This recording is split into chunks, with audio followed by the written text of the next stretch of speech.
اور جو ادارے کا سربراہ ہے وہ اپنے آپ کو چیف جسٹس آف پاکستان کہہ رہا ہے.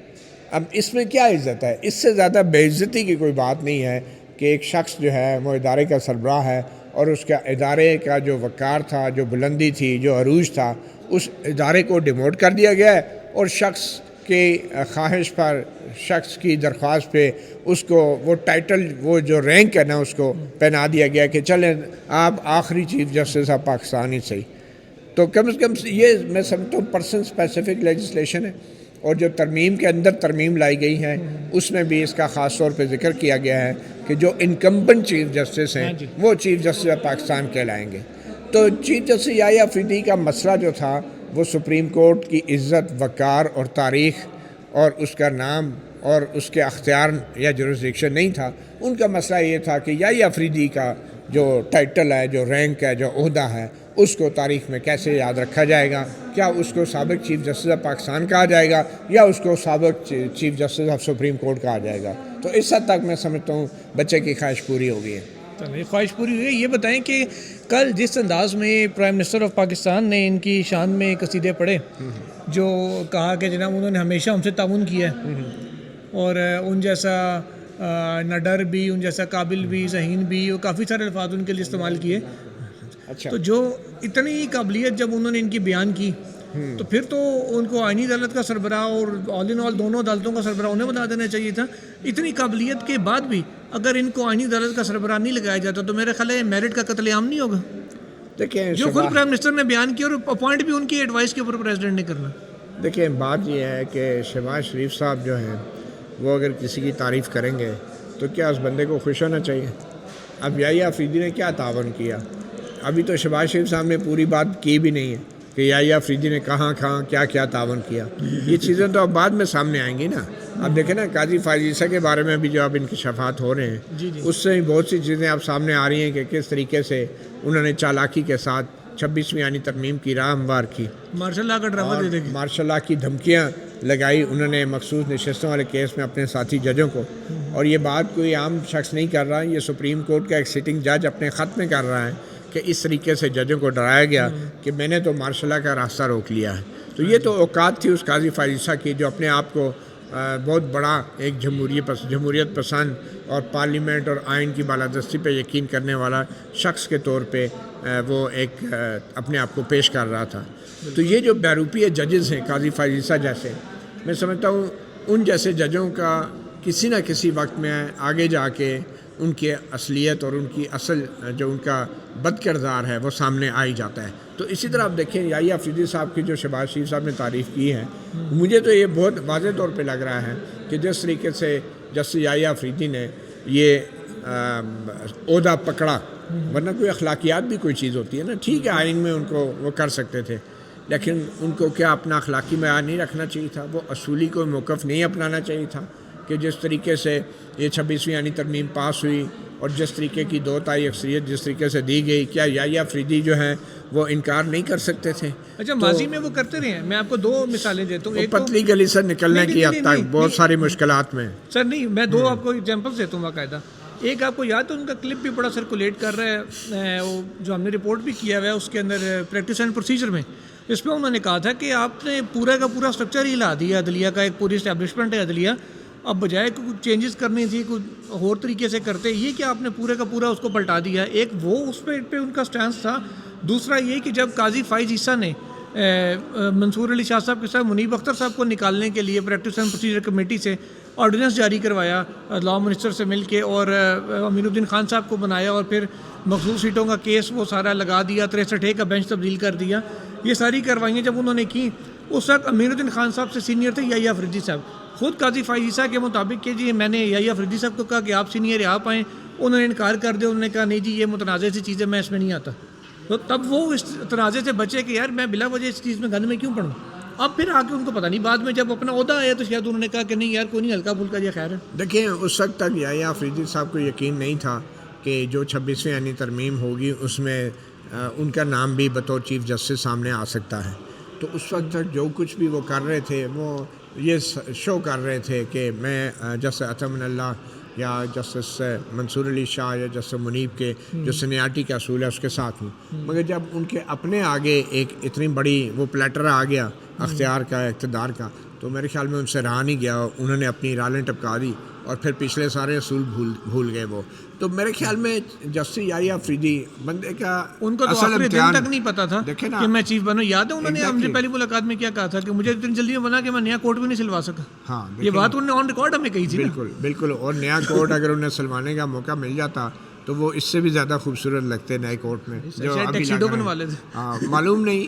لیکن بات یہ ہے کہ میں جو بات کرنا چاہ رہا تھا وہ یہ تھا کہ جسٹس یحییٰ آفریدی وہ کہتے ہیں نا کہ انسان کا پتہ اس وقت چلتا ہے جب وہ طاقت میں ہوتا ہے اور غصے میں ہوتا ہے. تو ان دونوں صورتحال میں اندر انسان کی اصلیت سامنے آتی ہے. تو میرا یہ خیال ہے کہ یحییٰ آفریدی اور قاضی فیصل جیسے جو لوگ ہیں یہ ہمیشہ سے ہی ایسے تھے. ذاتی مفاد، اپرچونزم، اور اس کی وجہ سے آج دیکھیں سپریم کورٹ کا کیا حال ہو گیا ہے. سپریم کورٹ جو آج ایک ماتحت عدلیہ بنا دی گئی ہے اس میں دو بڑے جو آخری چیف جسٹس صاحبان ہیں ان میں قاضی فائز عیسیٰ اور جسٹس یحییٰ خان جو ہے یحییٰ آفریدی جو ہے ان کا نام ہمیشہ یاد رکھا جائے گا. ایک یحییٰ جو سکوت پاکستان سکوت ڈھاکہ کے اندر اس کا کردار یاد رکھا جاتا ہے، اور ایک وہ یحییٰ جو سکوت عدلیہ اور سکوت سپریم کورٹ کے اندر ان کا کردار یاد رکھا جائے گا. چلیں کم از کم میں قاضی فائزہ کی حد تک تو کہہ سکتا ہوں کہ میں نے ان کی کبھی سپورٹ نہیں کی تھی. آپ لوگ کرتے رہے ہیں، آپ لوگ معافیاں مانگے آپ سے. میں نے آپ سے کہا نا کہ انسان کا پتہ جب چلتا ہے کہ جب طاقت میں ہوتا ہے اور غصے میں ہوتا ہے تو اصلیت تو اسی وقت سامنے آتی ہے نا. اب دیکھیں نا کل آپ ڈائریکٹر نیوز بن جائیں تو ہمیں کیا پتا آپ کیا کریں رپورٹروں کے ساتھ. نہیں اللہ خیر کرے گا انشاءاللہ. یہاں صدر بن کے کچھ نہیں کیا ممبران کے ساتھ، تو وہاں بھی نہیں کریں گے اگر کبھی عہدہ ملا تو. اچھا متی اللہ جان صاحب، یہ معاملات ذرا ویڈیو کنکلوژن کی طرف جا رہی ہے. صبح سے اطلاعات گردش کر رہی ہیں کہ آج کوئی 2 استعفے آنے ہیں سپریم کورٹ سے. کس کے ہیں، آنے یا نہیں آنے ہیں؟ آپ کے کیا اطلاعات ہیں؟ میرے خیال میں جو خطوط ابھی تک سپریم کورٹ کے معزز ججز کے سامنے آئے ہیں جسٹس منصور علی شاہ اور جسٹس عطا من اللہ، ان خطوط کے اندر ایک انگریزی کا آخری جملہ مسنگ تھا، کیونکہ ان خطوط کے اندر جو انکشافات کیے گئے ہیں، جو استدلال دیا گیا ہے، جو آرگومنٹس دیے گئے ہیں، ان کے بعد تو لگتا یہی ہے کہ اب یہ سپریم کورٹ اس قابل نہیں رہی کہ یہاں پہ کوئی آزاد خیال ججز جو ہیں، انڈیپینڈنٹ ججز، وہ اپنا کام آئین کے تقاضوں کے مطابق کر سکیں یا لوگوں کے ساتھ انصاف کر سکیں یا بنیادی انسانی حقوق کو یقینی بنا سکیں. اور کھلم کھلا جس طریقے سے اتنا سنگین قسم کے انکشافات اور الزامات اسٹیبلشمنٹ کے کردار پہ لگائے گئے ہیں ماضی کے حوالے سے بھی اور حال کے حوالے سے بھی، میرا یہ خیال ہے کہ شاید اب اس کا اگلا سٹیپ تو وہی 1 لائنر ہے استعفے کا، مگر معلوم نہیں وہ استعفیٰ آتا ہے یا نہیں، اور سپریم کورٹ کی یہ ججز جو ہیں کیا اسی تنخواہ پہ کام کریں گے یا نہیں. مگر میرا یہ خیال ہے کہ ان کو سامنے آنا چاہیے، اور صرف استعفیٰ کافی نہیں ہے، ان کو باہر نکل کے وکلا کی بھی رہنمائی کرنی چاہیے. کیونکہ اگر وہ واقعی سمجھتے ہیں کہ آئین پہ حملہ ہے، اگر وہ واقعی سمجھتے ہیں کہ وہ آئین کے اپنے حلف کے مطابق آئین کا دفاع نہیں کر پا رہے، تو پھر انہیں بطور جج ہی نہیں، انہوں نے جو حلف اٹھایا ہوا ہے بطور جج دفاع کرنے کا، ان کو بطور ایک انسان، بطور ایک وکیل، بطور ایک سابق جج بھی آئین کے دفاع کرنے سے کوئی نہیں روک سکتا، اور ان کو یہ دفاع جاری رکھنا چاہیے. تو میرا خیال ہے، اور اسلام آباد ہائی کورٹ کے جو معزز ججز ہیں ان میں سے بھی کچھ ججز کو ضرور یہ انتہائی اقدام اٹھانا ہوگا، اور ان کو بھی منظر عام پہ آنا ہوگا، سامنے آنا ہوگا. اور خاص طور پہ سپریم کورٹ کے ججز اس لیے بھی کہ جب یہ استعفیٰ دیں گے تو میرے خیال میں پھر یہ زیادہ بہتر پوزیشن میں ہوں گے عوام کو مزید وہ سچائی اور حقائق بتانے کے جو کہ ابھی تک وہ اپنے ضبط تحریر میں بھی نہیں لائے.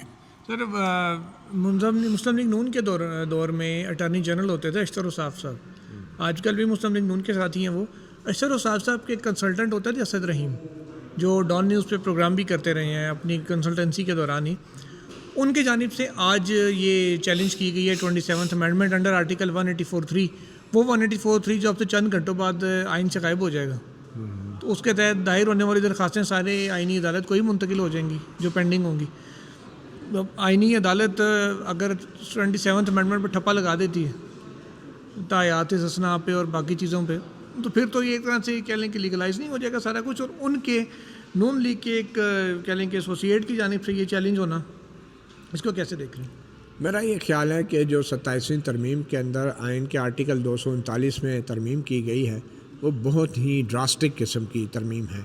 پہلے یہ جملہ تھا آئین کے 239 میں کہ کوئی بھی عدالت کسی قسم کے پارلیمنٹ کی منظور شدہ آئینی ترمیم کے خلاف کسی قسم کا کوئی سوال نہیں اٹھا سکتی یا اس کو چیلنج نہیں کیا جا سکتا پارلیمنٹ کی آئینی ترمیم کو۔ اب جو جملہ اس میں مزید اضافہ کیا گیا ہے اس میں یہ بھی کہا گیا ہے کہ بے شک آئین میں کچھ بھی لکھا ہو یا سپریم کورٹ نے ماضی میں کچھ بھی فیصلے دیے ہوں، جو آئین میں ترمیم پارلیمنٹ منظور کرے گی اس کے خلاف درخواستوں کی سماعت کرنے کا جورسڈکشن ہی نہیں ہے، نہ سپریم کورٹ کو نہ وفاقی آئینی عدالت کو۔ تو وہ جورسڈکشن کا لفظ بھی آؤسٹ کر دیا گیا ہے، جورسڈکشن آؤسٹ کر دی گئی ہے اس 27ویں ترمیم کے تحت۔ تو مجھے لگتا ہے کہ اب یہ نہ صرف یہ کہ 27ویں ترمیم کے خلاف درخواستیں وفاقی آئینی عدالت بھی وصول کرنے سے ہی انکار کر سکتی ہے، بلکہ 26ویں آئینی ترمیم کے خلاف جن درخواستوں کی سماعت اب سپریم کورٹ میں ابھی زیر التوا ہے وہ درخواستیں بھی غیر مؤثر ہو جائیں گی، بلکہ ان کو بھی سپریم کورٹ سے باہر پھینک دیا جائے گا، کیونکہ یہ بڑی سخت ترمیم آئی ہے اور سخت الفاظ کے ساتھ آئی ہے۔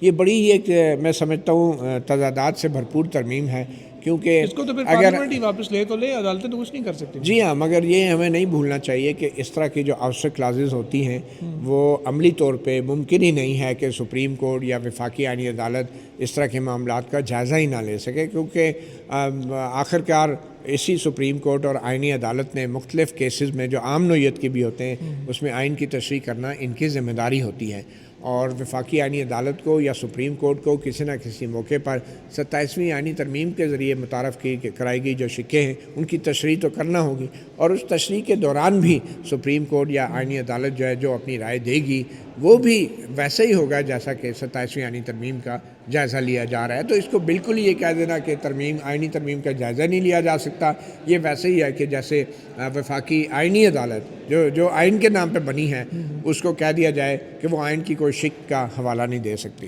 سر اس میں تو آخری بات یہ کر دیں کہ ترمیم میں تو یہ بھی شامل کر دیا گیا ہے کہ آئینی عدالت سپریم کورٹ آف پاکستان کے کسی بھی فیصلے کی پابند نہیں ہوگی۔ ایگزیکٹلی، اور کیونکہ وہ اعلیٰ ترین آئینی عدالت ہے، شاید یہ ان کو کہیں ڈر تھا کہ یہاں سے کوئی آرڈر جا کے ان کو سماعتوں سے کارروائیوں سے نہ روک دیں۔ اب یہ بڑی ایک عجیب بات ہے کہ یہ ویسے ہی ہے کہ یہ جو ججز ہیں سپریم کورٹ کے ان کے اپنے جو سپریم کورٹ میں دیے گئے فیصلے ہیں یہ اپنے فیصلوں سے ہی انکاری ہو گئے کہ مطلب یہ فیصلے تو ان کو تو آپ پڑھے ہی نہ اور بہت سے معاملات میں ہو سکتا ہے ان آئینی عدالت کے ججوں کے سپریم کورٹ میں دیے گئے اپنے فیصلے جو ہیں وہ ان کو آئینہ دکھانے کے لیے ضروری ہوں گے، مگر شاید آئینی عدالت میں جا کے وہ یہ آئینہ بھی نہ دیکھنا چاہیں اور کہتے ہیں کہ بھئی سپریم کورٹ کے کوئی سی فیصلے کا پابند نہیں ہے، تو پھر اس کا مطلب ہے آئینی عدالت کے اندر تو کوئی PLD کی لائبریری نہیں ہوگی، وکیل صاحب جائیں گے اور وہ ایک جو قبائلی علاقوں کا جرگہ ہوتا ہے اس طرح بیٹھ کے فیصلے کیا کریں گے، اور جو آئین کی انگریزی ہے اس کی وہ تشریح کر کے آئینی معاملات کو وہ دیکھیں گے۔ معلوم نہیں اگر وہ سپریم کورٹ کے اپنے ہی فیصلوں کو دوبارہ دیکھنے کی ان میں جرت نہیں ہے، ہمت نہیں ہے، تو پھر ادھر بیٹھ کے وہ جو نئے فیصلے کریں گے ان کی کیا اوقات ہوگی، ان کی کیا تاریخ میں اہمیت ہوگی۔ ایگزیکٹلی، یہ پہلی آئینی عدالت ہوگی دنیا کی۔ والا معاملہ بھی ہے ابھی، ابرو والا، سیف اللہ ابرو والا، ہاں سیف اللہ ابرو والا، ان کا استعفیٰ واپس ہو گیا۔ دیکھیں نہیں یہ پتہ ہی نہیں، اب میں ایک جو غیرت مند اناؤنس کر کے چلے کہ اس کے بعد دیا نہیں فیصلہ، ڈاکٹر صاحب نے کہا جی میرے گھر ناشتہ کیا اور وہ پارلیمنٹ بھی پہنچ گئے ابھی ووٹ دینے کے لیے۔ دیکھیں نا وہ جو کہتے ہیں نا مسلمان کی ایک زبان ہوتی ہے، تو اب معلوم نہیں ہے ایک غیرت مند شخص جب اپنی زبان سے علل اعلان کسی مجمع میں اور چے جا کے پارلیمنٹ کے فلور پہ کھڑا ہو کے کہتا ہے کہ میں نے استعفیٰ دے دیا اور اگلے روز وہ پھر ووٹ ڈالنے آ جاتا ہے، تو اس شخص کے کردار کے بارے میں اب کیا تاثر قائم کریں گے کہ اس شخص کی نہ تو کوئی قسم ہے نہ اس کی کوئی زبان ہے، کہ مطلب وہ پھر اگر یہ کہہ کے آ جاتا کہ میرا بھی استعفیٰ منظور نہیں ہوا، اب اس سے بڑی بے شرمی کی کیا بات ہوگی کہ آپ نے استعفیٰ دے دیا ہے اور اب آپ انتظار کر رہے ہیں کہ منظور ہوگا یا نہیں۔ اس کا مطلب ہے آپ نے ضمیر کی آواز کے مطابق استعفیٰ نہیں دیا۔ تحریری دیکھیں جو زبان ہوتی ہے وہی تحریر ہوتی ہے نا، تو کیا اس کا کیا مطلب ہے کہ لوگ آئندہ وہ زبانی جب بات کریں یا آئندہ وہ کسی شخص کے ساتھ دکاندار کو کہے کہ بھئی میں یہ پیسے کل دے دوں گا، تو ایسے شخص سے تو فوراً تو پھر اسٹامپ پیپر لکھوانا چاہیے کہ بھئی میں نے کل دوں گا، کیونکہ اس نے تحریری تو بات نہیں کی۔ ایسے شخص کی تو زبانی بات پہ بھی ہے، زبانی گواہی بھی عدالت میں قابل قبول نہیں ہونی چاہیے، جو ایک دن علل اعلان کرتا ہے کہ میں نے استعفیٰ دے دیا اور اگلے روز آ جاتا ہے کہ مجھے تو اصل میں میں نے تحریری طور پہ نہیں دیا اور میرا استعفیٰ قبول نہیں ہوا. یار آپ انسان ہو, آپ ایک مطلب مسلمان ہو, آپ نے ایک مجمع میں اعلان کیا, آپ کی کوئی زبان ہے, اس کی کوئی وقت ہے, مجھے بتائیں کہ سر اگر وہ لو پاڑ کی طرح کہہ دے یہی جنریٹڈ ہے ویڈیو پھر ہاں یہ تو ہے. اسمبلی میں جتنے بھی لوگ بیٹھے ہیں ایسے یہ اے آئی جنریٹڈ سے جنہوں نے یہ 27 ترمیم کو توڑ دیا ہے, اور یہ آرٹیفیشیل انٹیلیجنس جو ہے نا اب لوگوں کی جو جنرل انٹیلیجنس ہے اس پہ حاوی ہو رہی ہے. میرا خیال ہے کہ سیف اللہ ابرو صاحب جو ہے نا ان کو سیف اللہ نام کی آبرو رکھ لینی چاہیے. اور ناظرین جاتے جاتے کیونکہ آئینی ترمیم اور آئینی عدالتوں کا ذکر ہو رہا ہے تو یہ دنیا کی واحد آئینی عدالت ہوگی جس کو آئین کی ترمیم کا جائزہ لے کے آئین کی ترمیم کی تشریح کی بھی اجازت نہیں دی گئی. اتنا اس کو مطلب بنایا گیا. تو پھر بنانے کا مقصد کیا تھا مجھے تو مطی اللہ جان صاحب کو یہ سمجھ میں نہیں آ رہا. اگر آپ کو سمجھ میں آ رہا تو کمنٹس میں ضرور اظہار کیجیے گا. دیجیے اگلی ویڈیو تک کے لیے اجازت. اللہ حافظ.